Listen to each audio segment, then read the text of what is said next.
In a post-Cold War world of shrinking space budgets, NASA's Jet Propulsion Laboratory in Pasadena, California, was challenged to reinvent itself.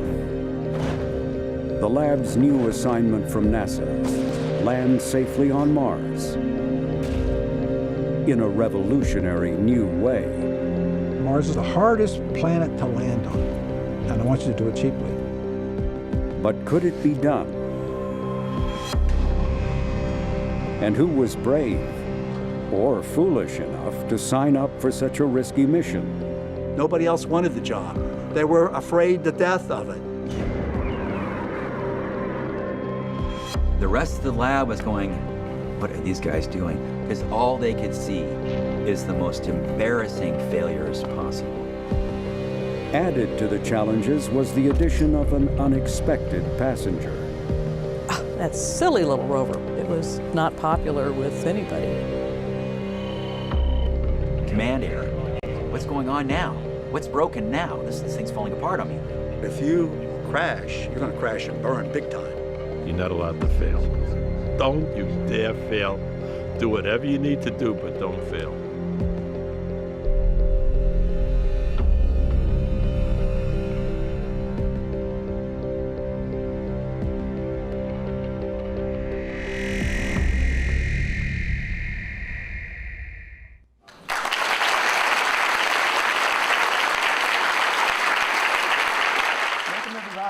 Here to JPL in Pasadena, California for the 20th anniversary of Mars Pathfinder, the mission that began what is now a continuous presence on Mars 24/7 for 20 years. Now, to celebrate this achievement, we have with us some of the movers and shakers and doers who made Pathfinder possible. So if you will, hold your applause until after I've introduced them all. Here on my left is former NASA administrator and the longest serving NASA administrator, Dan Golden, former JPL director, Ed Stone, former JPL director, Charles Alachi, and on this side, current director, Mike Watkins, and two of the very most important folks that worked on the engineering side of Pathfinder, the doers that made it work, Jennifer Trosper and Brian Muirhead. Would you please give them a warm welcome?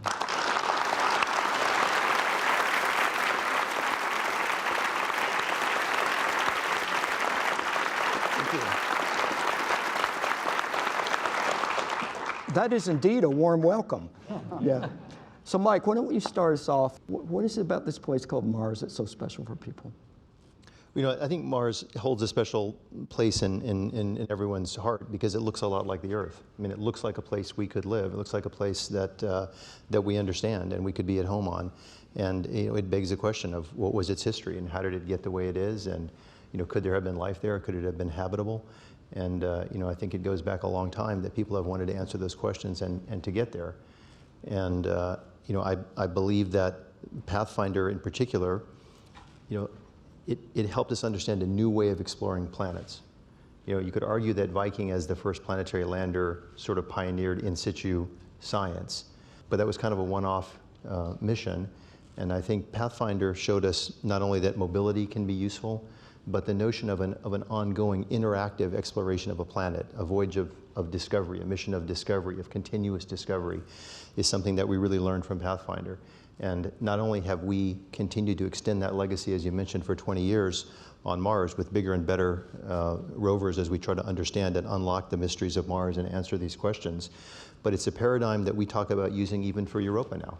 We talk about how do we do an interactive mission of discovery on other planets, on these ocean worlds. You know, how can we emulate this Mars mission of discovery in other places that are just as fascinating as Mars?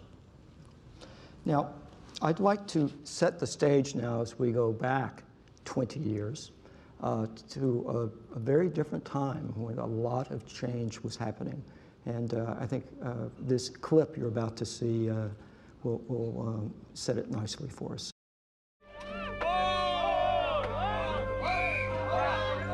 In 1989, the Berlin Wall fell,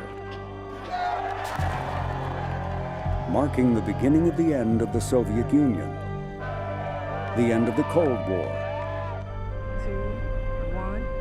and the beginning of a decade of shrinking budgets for America's space program. And that meant major changes, declared the new head of NASA, Dan Golden. It is scary. I can't promise that everything's going to be okay. To the shock of many, Golden predicted that the space agency's very survival was in doubt unless it embraced change. But I can promise that if we go for the survival mode, as an agency in 5 years, we're dead. So let me walk you through some of the issues. Golden delivered the same message at JPL. And we'll never ever go back. JPL will never ever look like it did. You will not build very many spacecraft that look like this.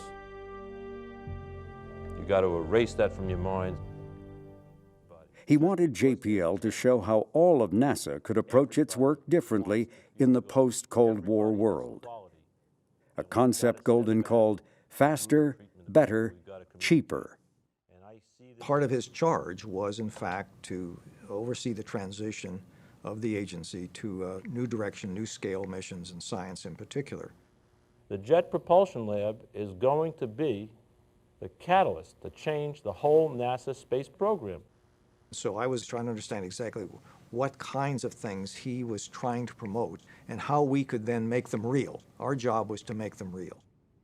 My words was I wanted to darken the skies with a lot of satellites and spacecraft, and I wanted the American people to share in the excitement. And the first thing they did was the Mars Pathfinder. Brilliant, brilliant. So Dan, you came out here, and in some of those same talks, you talked about the change that was happening was at the speed of light. And you told a story about going to Russia and visiting a facility. I wonder if you could tell that story. I was sitting in my office in early June, and I got a call from the vice president, and he said, I'd like you to show up at Blair House. I went to Blair House, and I walked in, and I saw Yuri Kopchev, the head of the Russian Space Agency, standing outside. And I said, Yuri, what's going on here? I don't know where I'm going.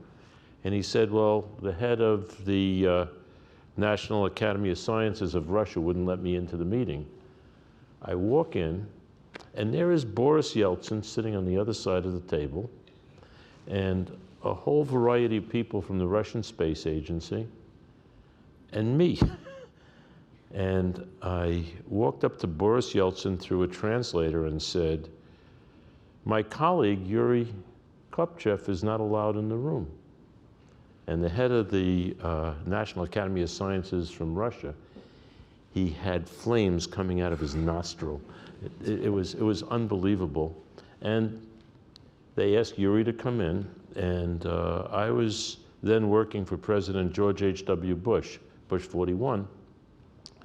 And he was very concerned, as was President Clinton, as was Bush 43, about the Russian pride in their space program, and that their economy had crashed, which is why the Cold War ended, and he wanted me to bring our programs together. And I worked with Boris Yeltsin to come to Russia, and I knew I was going to be transferring funds to Russia to help them. So I asked him if he'd take me into the SS-18 factory, which I knew a lot about, and that's where they built the giant multiple warhead vehicle in Dnepropetrovsk at Uzhnaya. So he opened up the whole Russian space program to me, and it was weird because I went against Russia for 25 years, and I designed a lot of systems that I can't talk about, but... Some of them were targeting that same place, right? Hypothetically. And during your confirmation hearings, you went around and made your visits to various senators, and Senator Hollings, I think, kind of pictured or painted a sort of dire picture of this job you were thinking about taking on. It was, this is why you felt there had to be this sort of revolution, did you not? Well, I'll tell you, I was pretty excited, but I knew it was problematic. And I knew it was going to be really hard when I walked into the office of Senator Fritz Hollings, and he told me to sit down, and he drew a chart on the wall. And on the ordinate was billions of dollars, and on the abscissa was years. So he started in 1992, and he drew a straight line up that went to 2002, and it started at 15 billion, and it went to 25. And then he went to 1992 at 15 billion and drew a straight line across. And he said, if you want to be confirmed, you're going to sign up to a no-growth budget. I said, but that's $50 billion. He said, you'll sign up to that or there'll be no space program. What do you want to do? And then he went on to say, the shuttle is grounded. It's got hydrogen leaks. The space station spent all their money and all the time. They have nothing. Galileo is deaf on its way to Jupiter. Hubble is blind. And the weather satellites are dead. Are you sure you want this job? And I said, you bet. I said, because money is not the magic ingredient, and that we need to reinvigorate the science and technology creativity of the NASA team. And they haven't been allowed to do that. I'm signing up. Ed, you had a similar sort of realization when you were coming into the job and you went to visit Washington and OMB, and you had a stark realization too. That's right. When I agreed to be director was the summer of 1990. It started in January 91. The program was exactly as you described it, like that. It was going to double in basically a 10-year period, and it was clear the job I had was how to handle all that growth. But a visit to Washington taught me in the early 91 already that except for NASA, which still believed this was the future, the rest of the Congress and the White House was saying, that's the future. It was a crisis.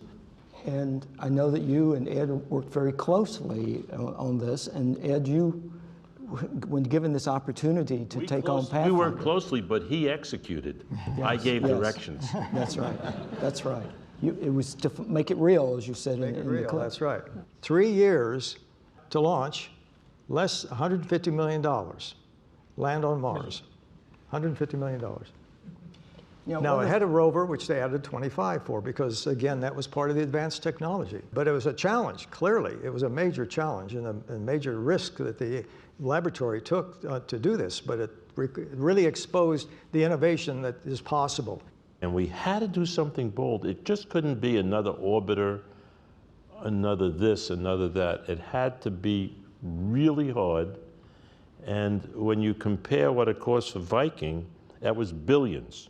Okay, now we're a factor of 20 on cost and a factor of 3 on schedule with technology that they didn't have time to develop in advance. But again, it came down to we didn't have much that year and we needed this to be successful. So I said, take risk, but don't fail. Yeah, well, let me talk about the background of how that was the background that Dan and Ed talked about. Remember, Dan came, I think, in April 92. April 1st. Then in August 93, we lost the Mars Observer. And I remember very clearly, a couple of weeks after that, I'm not sure if you remember that, Dan, I was at home. At that time, I was the director for science, technology, and instruments. And I remember exactly where I was standing. I was watering the yard. It was on a weekend. And my wife came and said, hey, Wes Huntress is on the line. I said, I wonder what it's about. So I walked in, picked the phone, and he said, yeah, he was the head of the NASA science at that time. So he said, well, I just talked with Ed Stone. Dan Golden would like you to chair a Tiger team to look at small Mars missions. And you have only a couple of weeks to do that. Now, many of you heard about Dan Golden, and many of you know Dan Golden. You never say no for Dan Golden. When he asks for something, you say, yes, sir. So anyway, we formed a Tiger team, which included JPLers, included external people, included Pete Rushton. Ed referred to the small spacecraft that the military was developing. And we met in Building 180, 101 for over a few days, and we came with a number of ideas, collectively. One of them being a lander, and we transmitted that to headquarters, and of course, Dan picked up the lander. No big surprise. But at that time, there was no rover on it. So the focus was on how do we land with a low cost on Mars, and to do it in 3 years, like Ed said. But then there was in my office a lady by the name of Donna Shirley. She was an engineer working on robotics. She comes to me and said, you remember that rover we showed you a few weeks ago? We think we can build that rover in time to put it on the mission. So of course I went to Tony Spear, and Tony said, look, I have a deadline, I have a limited budget, I have all those things, get the hell out of here. Well, as you know me, I don't take no for an answer. So I went to Wes Huntress. Wes was intrigued, but he said, well, but I don't know where to get the money. So I went to Sam Veneri, who was at that time in charge of technology. So after a little while, Sam said, well, I'll pay with the $25 million if you can get it on the mission.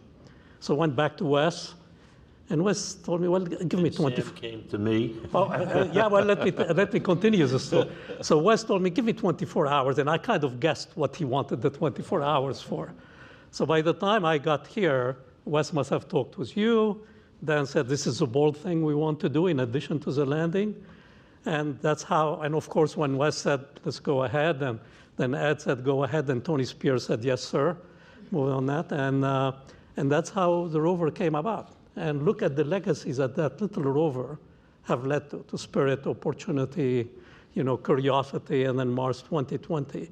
And that's a kind of small but visionary technology investment that NASA and Dan was very well known for that, which led us to do the great things, that we do now. And in my mind, I'm sure all of you know how much I like the Mars helicopter that is being looked at for the Mars 2020. In my mind, that's exactly the same example. It's a bold technology experiment, high risk, relatively speaking, but I'm sure you'll make it work. And I'll bet you 20 years from now, people sitting here will be talking about airplanes and balloons and helicopters flying and exploring Mars. That's the kind of thing, the kind of leadership that Dan provided at that time, which really, and then Ed, when I was a director, which really made the revolution you see today. So really, Pathfinder had a legacy, not only in the landing and the airbags, but also in the rovers that you see today. In fact, let's look at the EDL. We have actually the very original, literally back of the envelope designs when this first came up. So if we can roll that clip, please. Some of the original ideas for an airbag landing were these back-of-the-envelope sketches. As the plan envisioned, Pathfinder dives into the Martian atmosphere at 16,000 miles per hour. Protected by its heat shield, the spacecraft burns through the Martian atmosphere, reducing its speed to 900 miles per hour. Next, a parachute is deployed. Then the heat shield and back shell are jettisoned, and a rope drops to detect the ground. The airbags inflate. Seconds later, the lander hits the surface at 50 miles per hour, bouncing stories high.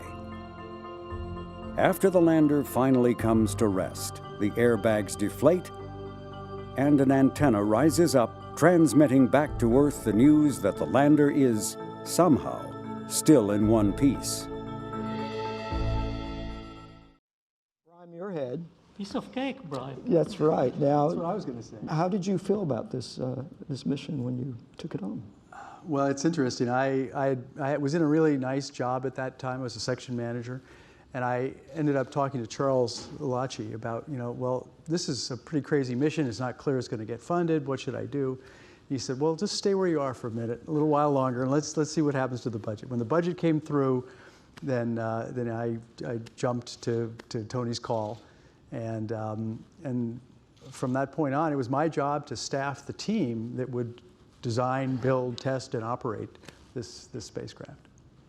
And there were a lot of challenges. What would you say was the one that kept you up the most at night? It has to be. If you're going to Mars, it's always entry, descent, and landing. That's what you worry about. And of course, for us, we had to invent and reinvent pieces of the entry, descent, and landing system. The biggest invention, of course, was the airbags. And that was something that when we started out, we did what normal engineers do. We bring on board our computers and we model things. And we have a clip that will give some sense of that as well, if we could roll that one. If this is the surface of the atmosphere, we're coming in and we have to... I had never been a flight system manager. You know, I had delivered, sizable things at the lab, but nothing like the flight system of a spacecraft. And it's the people that came around me on the flight system team we kind of accreted a team of radical kind of thinkers. Muirhead was open to new ideas, but they had to be subjected to tried and true methods of proof. Which is build it, test it, break it, fix it, do it again. But not everything could be fully tested. I was very scared of the parachute, I gotta tell you. Mostly was that the parachute was the one thing we couldn't test in any realistic way. Assuming the parachute worked, the next challenge was knowing when to inflate the airbags, just seconds before hitting the ground. The original idea of hanging a rope with a sensor at the bottom proved unworkable, so radar was added. But that solution raised new problems. The devil's in the details. That's where I got into the picture, was in the devil's in the details. Like, for example, in some of the drop tests, we do drop tests on parachutes, and the radar was dropping and taking measurements, and it was swinging, like you would imagine that it would be swinging, and then we realized that the radar, when it loses lock, it has all these horrible altitude measurements that the radar tells you these are good measurements, but they are really bad.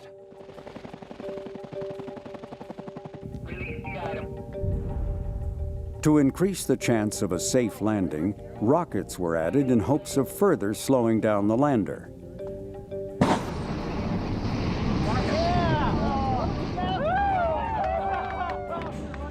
So there was a set of steps we went through where smart people thought about how to make it more reliable, but it just kind of added more to here's something that goes into this basket, and then that basket dumps into this tray. I mean, so it really gives you that Rube Goldberg sort of a feeling. Then there were the airbags. There we go, it's rolling off. It's going the wrong way. I remember working with Sandia. They had the most powerful computer in the world at that time. And we brought it to its knees trying to simulate this airbag. In the early 1990s, computer processing capability was just getting good enough that we could imagine really bringing all of these simulation programs together. But there were certain parts of it we came to realize you really couldn't treat very well with a computer simulation. The airbags being by far and away the foremost example. I would guess that we didn't understand 90% of the fundamental physics that goes into the airbag. However, I would also argue that we didn't understand 50% at the end of Pathfinder. So, as if you didn't have enough problems already, you had a budget problem and a schedule problem and an engineering problem. One of the biggest engineering problems was mass, managing the mass. And one of the things we learned very early on is it's not what we can launch, it's what we can enter. And so the limit on what we felt we could enter was driven by a ballistic coefficient, and that's driven by the mass and the drag of the vehicle. So part of my job as flight system manager I took on was to manage the mass. And so every gram we were sensitive to, and we had to be very careful about. And I know the Rover team remembers this, but I was always threatening the Rover team, Bill Lehman's sitting here, with, if you blow your mass number, I'm throwing you off the spacecraft. And I meant it, and they believed me. And one of the things I learned from that experience, and what this place does so well, when you hand them what looks to be an impossible job with impossible constraints, they get very creative. And they found the solutions to stay within the mass, to add ramps and still stay within the mass. So it was a wonderful example of how creative people can be when you give them a tough job and then give them the freedom, the flexibility to be creative about how they do it. So you solved the technical problems, you launched on time, you launched on budget, which was probably one of the more important aspects of this. Well, we believe it become the poster child for faster, better, cheaper at this point. We really believe that if we blew the budget, we'd be canceled. And everybody on the we believed you, Mr. Gold. And there were times when the bean counters, the budget guys, were projecting my budget to go as badly as my mass was going. And so we were at risk, but one of the things that was wonderful about our review board, we had Jim Martin, the Viking project manager, was our review board chairman. And when Jim spoke, people listened. And so Jim would look at the bean counters estimate and he would say, I can't prove they won't make it, so I'm going to let them keep going. And he would call back to headquarters and say, I think, don't kill them. Viking being 20 years before, Viking coming out of Langley, being managed there, another contribution by another NASA center in all of this. So you launched, and 7 months later, we were at entry, descent, and landing on July the 4th morning, and let's see what that was like. This is the Mars Pathfinder flight director. We are currently approximately 15 minutes away from cruise stage separation. All telemetry continues to look nominal. EDLCOM reports spacecraft ranging channel off event.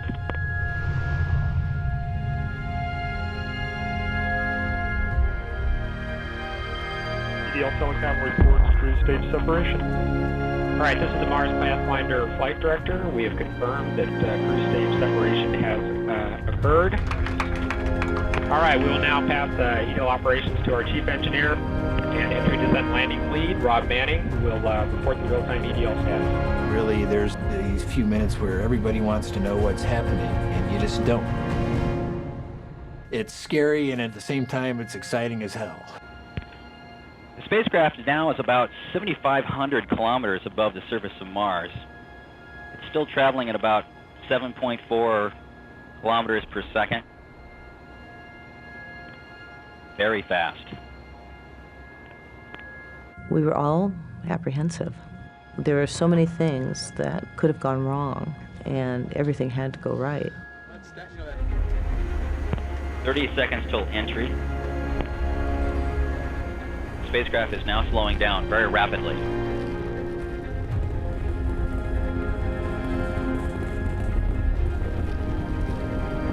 We expect that the parachute will deploy in about 15 seconds.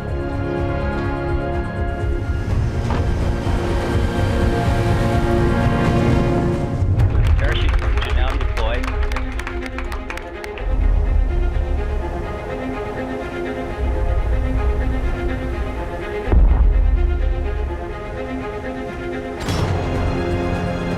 Lander separation should have occurred right about now. Airbag should be inflated.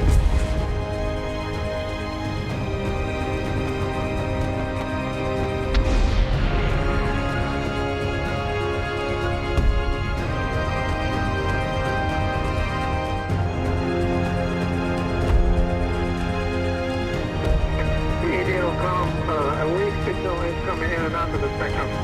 Yeah. Roger that. Yeah.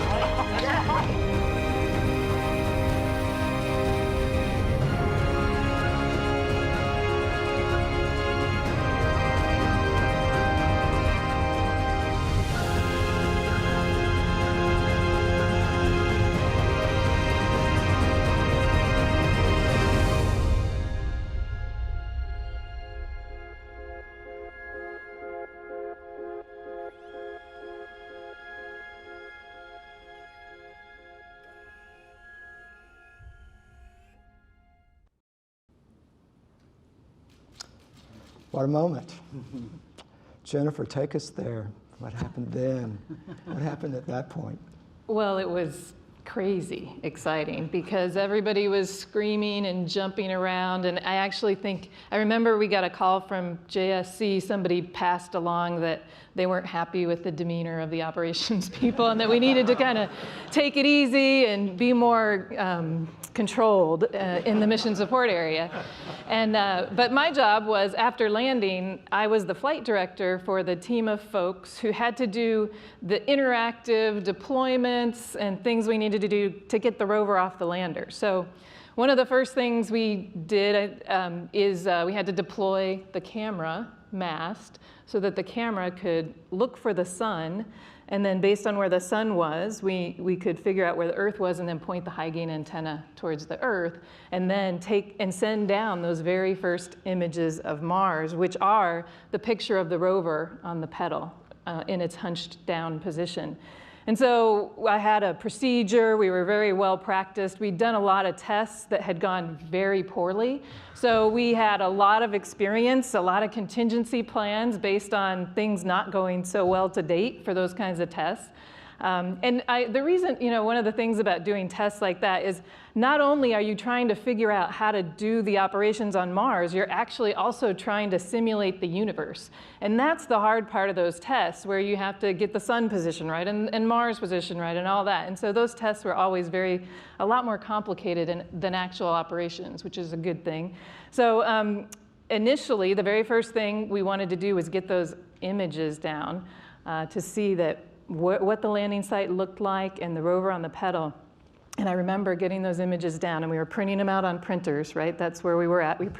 Actually, the very first images, I think somebody had like a 30-day trial membership of a piece of software that they were watching on one of the computer screens. And so everybody was going and around their computer screen because they had sort of siphoned the images off of the image pipeline. And we saw these images of this landing site. And I remember we weren't able to, the next day was the day we drove the rover off the lander, but I remember driving home that night with that picture of the rover on that surface of Mars that was taken by that camera that Peter designed to look like a person looking out there. And I just thought, how on earth, does a farm girl from Ohio grow up to be involved in something where we are looking at another world? I mean, we are the eyes into this other world. And it was overwhelming, it was fun. And then the next day we came back and we got the rover to drive off the lander.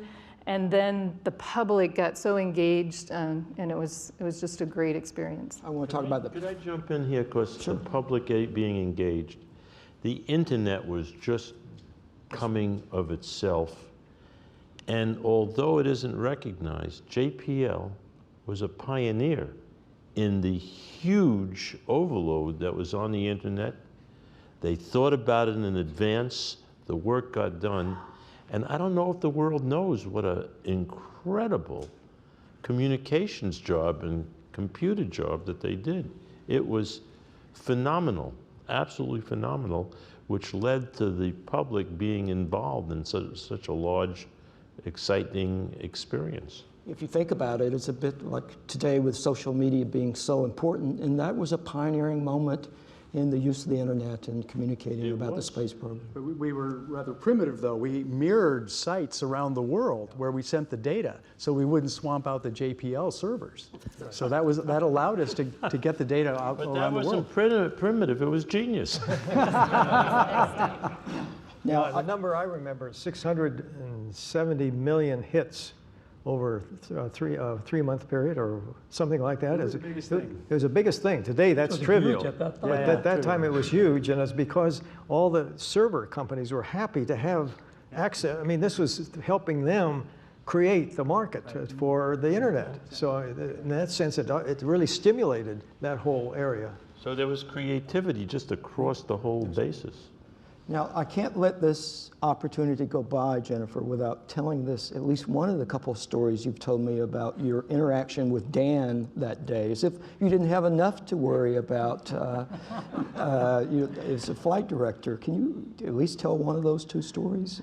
Okay, I'll tell Well, so as things were crazy in the mission support area and people were jumping up and down and looking at the images, and we tried to maintain some level of control, but then we lost all control and everybody was packed into this tiny little room and people hanging over the chairs looking at the images, and I had a procedure that I was supposed to be executing, right? And I had a team of people who were supposed to be reporting telemetry channels to me, and we were supposed to move on and make sure we got the sequence to the end so we could drive the rover down the ramps the next day. And I got to the point where I couldn't run the mission support area, and I didn't know who was in there, and I didn't know, what to do except for to say, anybody in the mission support area who is not on console and not part of the team who needs to be in here right now needs to leave right now so we can finish our job. And it turns out Dan Golden was one of the people who was in the mission support area. And so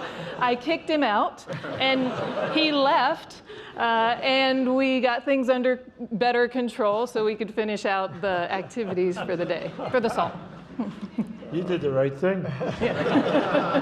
Every other mission exactly the same way on landing day, right? Yeah. Same experience every time. I think that was one of the great experiences I had on Pathfinder, not just that moment in the MSA, but I came, I didn't even have a job when I took the job. So I took the job because I needed a job, and also because it sounded exciting. And then I didn't really do the job I took. It was underfunded, lowly funded, and so whatever you were willing to do, it was correctly funded.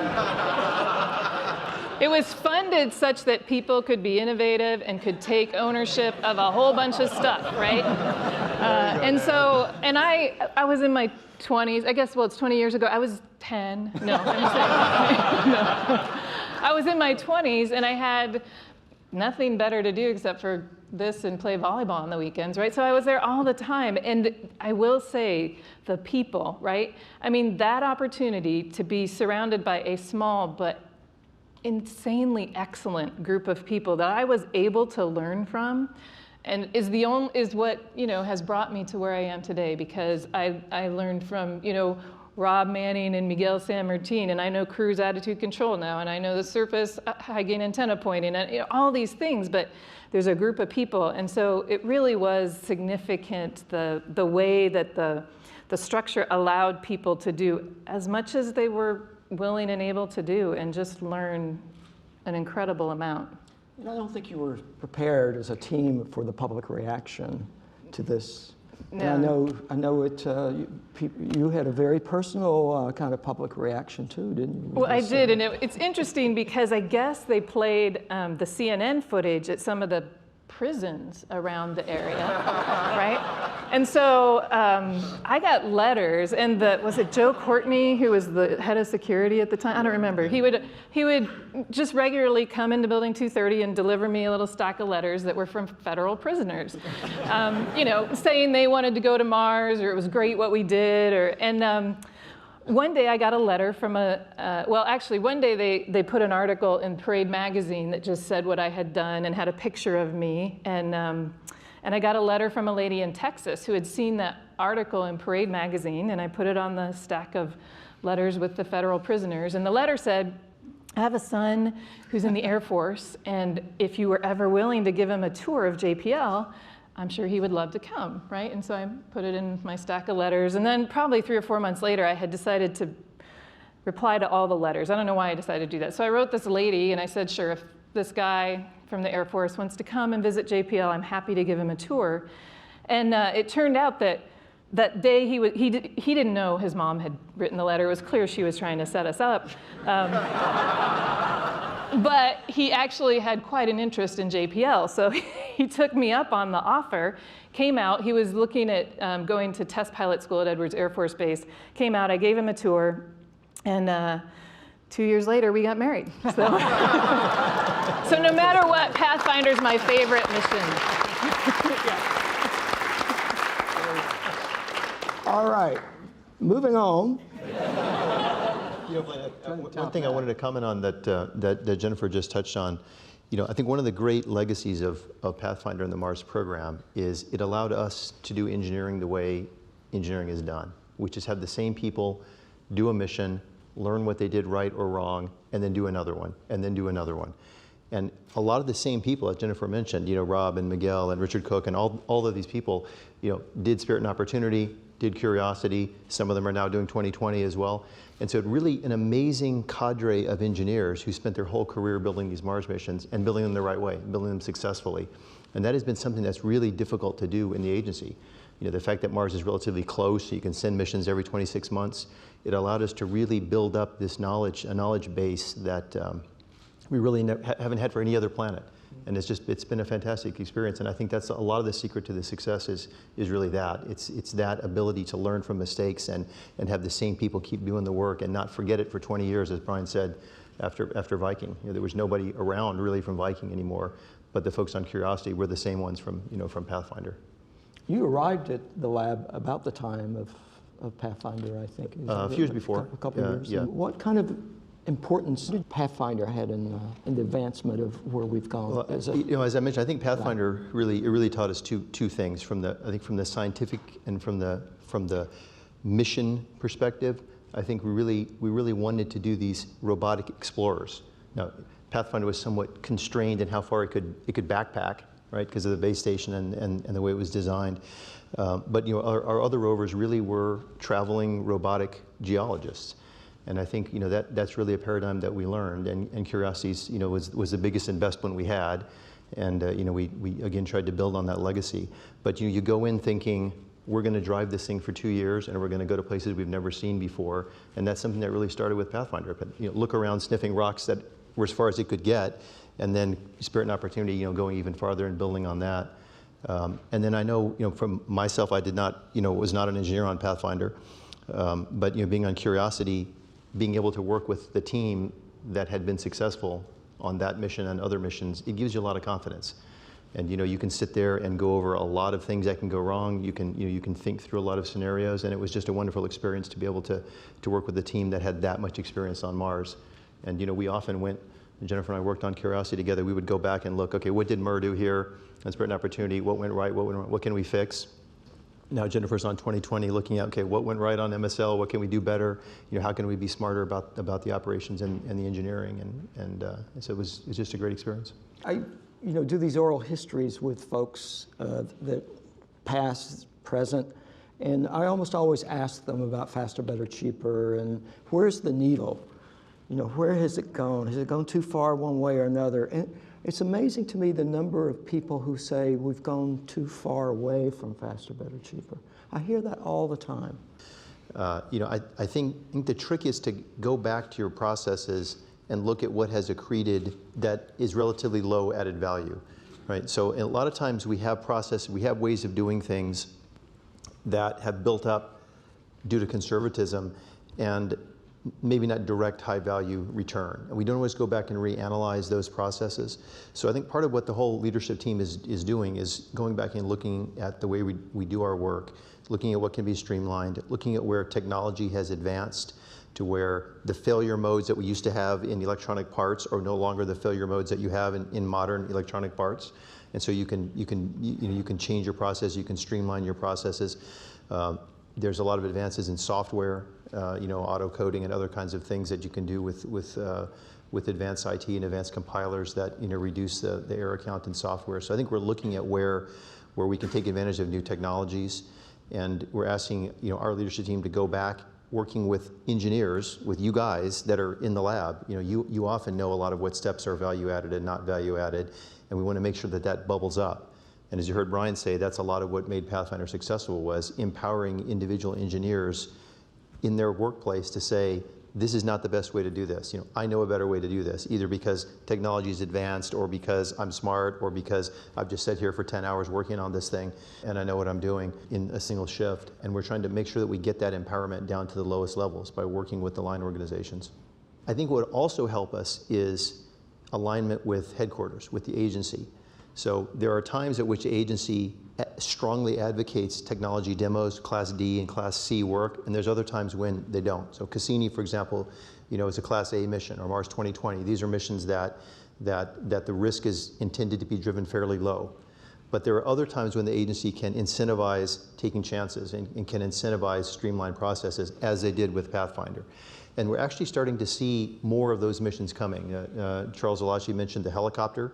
You know, that's a tech demo. It has very few or almost no scientific requirements, very few requirements on it. It just has to get there and take off and fly around on Mars and land and do that a few times. It doesn't have to execute a vastly complicated science mission. So that, you know, the helicopter's a good example. There's a deep space optical comm technology demo on Psyche. There's a number of these areas where the agency is asking us to push the envelope with Class D, and we like those. And I think that's a great opportunity for folks to take a swing through a mission like that or an instrument like that, and then also take a swing through the more conservative missions. And that way you can kind of see how that, you know, how the pointer can be set, as Blaine was saying. You know, in this kind of mission needs to be set here, and here I can take chances. You know, I've been on MSL at Mars 2020, and now to go back and talk about Pathfinder these last few weeks has reminded me of things. And it's reminded me that we can create culture by the way we make our choices, right? Whether you're on a big project or you're on a small project, you focus on the content, you focus on being excellent at the technical work, you focus on questioning things that don't make sense to you, you focus on throwing out process.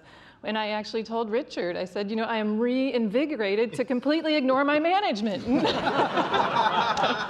Of which you are the management now. Of which I am the management, so it's the, yeah. But, you know, especially to the younger folks here who didn't have the Pathfinder opportunity, I think you can create that opportunity by being excellent technically and questioning. You know, I mean, this place loves that, and I think you know, it can come from the bottom, from the top, from the side, but it comes from the people, right, and what you do every day.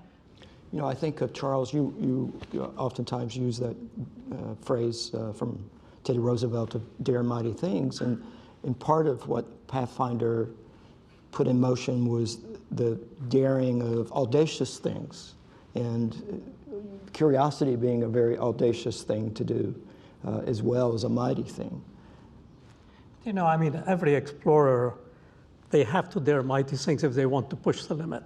And that's why I like that quote from Teddy Roosevelt. And matter of fact, the first time it was quoted here at JPL, Dan, remember, when I was appointed as a JPL director, he delayed the announcement by a day because he wanted to be physically here.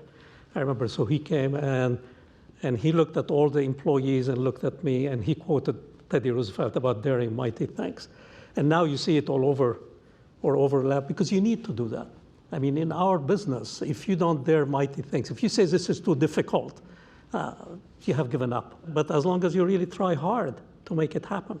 And every explorer encountered that. Not only us, and Pathfinder is one example, you know, of where people dared mighty things. One thing I thought Brian would be mentioning, there was another challenge above and beyond the technical challenge, is how to streamline the implementation. Remember, we were at a time where we were doing the big spacecraft and all kinds of processes and reviews, and, you know, matter of fact, some of you noted in the video when Dan was talking, there was a bunch of books sitting next to him. He was giving that as an example of what would it take to write a proposal, you know, or do on doing that. When I was a young investigator, my proposal used to be like 10 pages. That was in the early 80s. And one of the challenges the team had, and Tony and Brian and their team was able to do, is to work on streamlining the process. And that required a lot of support because there were a lot of antibodies, you know, about that. That's right. Yeah, we created a skunk works within the JPL organization. Right. But more than anything, the thing that made us successful, I think, was the fact that we trusted each other. We trusted the individuals for their skill, their ability. We did not do a lot of paper, a lot of process, and we concurrently engineered the system as we went along. And then we depended very much on a process of rapid decision making. So when something went wrong, when there was a problem, I could bring together just a handful of people, and in a matter of minutes to hours, maybe a few days, we could understand the problem and we could put a solution in place and we go execute it. I mean, sometimes in our big projects today, it can take weeks to months to make those kind of changes. But the relationships that were built, the definition of a high-performance team from Katzenbach and Smith was a team that is personally committed to each other's success.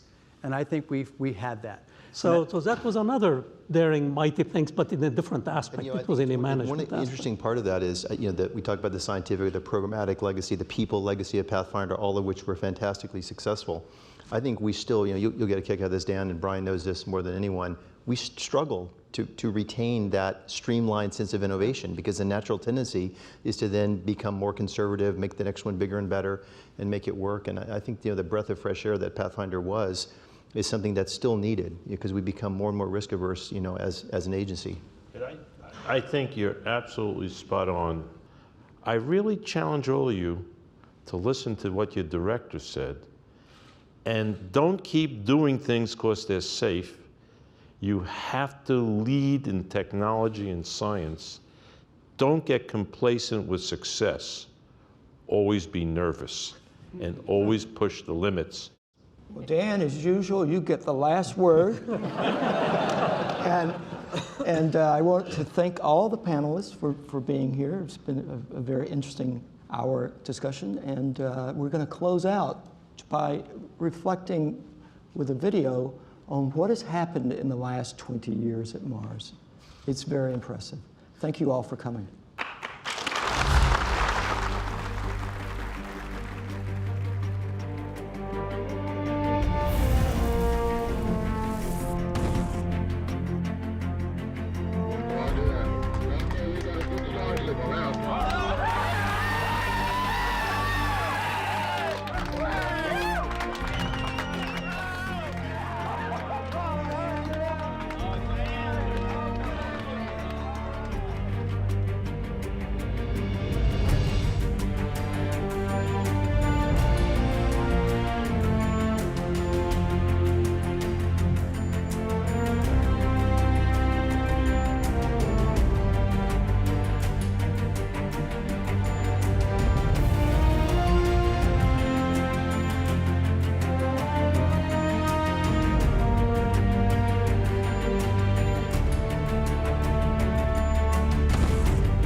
right side up.